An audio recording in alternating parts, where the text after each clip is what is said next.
చెప్తున్న వీడియో చూడండి. ఈ అక్కకు పెళ్ళైంది. పెళ్ళైన 3 నెలలకే ఆ అక్కకు ఒక వ్యాధి వచ్చేసింది. ఆ వ్యాధి ఎలా వచ్చిందంటే ఆ అక్క టోటల్ గా 40 కేజీలు తగ్గిపోయింది.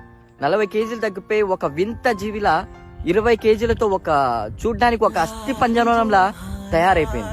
కొత్తగా పెళ్ళైన ఒక అమ్మాయి ఇలా అయిపోయేసరికి తన భర్త తనని చూసి భయపడి ముందు నుంచి ఏదో రోగం ఉంది కానీ నాకు చెప్పకుండానే పెళ్లి చేశారు, నాకు వద్దు అని చెప్పేసి వాళ్ళ అత్తమామ తన కట్టుకున్న భర్త తనను వదిలేసి వెళ్ళిపోయాడు. అమ్మాయికి ఏం చేయాలో తెలియక చావాలనుకునింది. కానీ అప్పుడు వాళ్ళ అమ్మ నాన్న ఒక్కడు వదిలేస్తే నీకేంటమ్మా, నువ్వు మా కూతురువి, మా రానివి ఎప్పటికైనా అని చెప్పేసి తనను మోటివేషన్ చేసి తనను పెంచుకుంటూ దాదాపు 5 ఏళ్ళు తను ఎంతో కష్టపడి తన మెంటల్ కండిషన్ అన్ని చేసి 5 ఏళ్ల తర్వాత నన్ను ఎవరైతే వదిలేశారో వాళ్ళందరికీ నేను సమాధానం చెప్పాలని కసితో బ్రతికి తను మళ్ళీ తను ఎలా ఉండిందో అంతకంటే ఇంకా అందంగా తయారైంది. ఇప్పుడు తనకి ఇష్టం వచ్చిన జాబ్ చేసుకుంటూ తను నచ్చినట్టుగా తన లైఫ్ ని మార్చుకుని తను ఎంతో అంటే ఎంతో హ్యాపీగా ఉంది.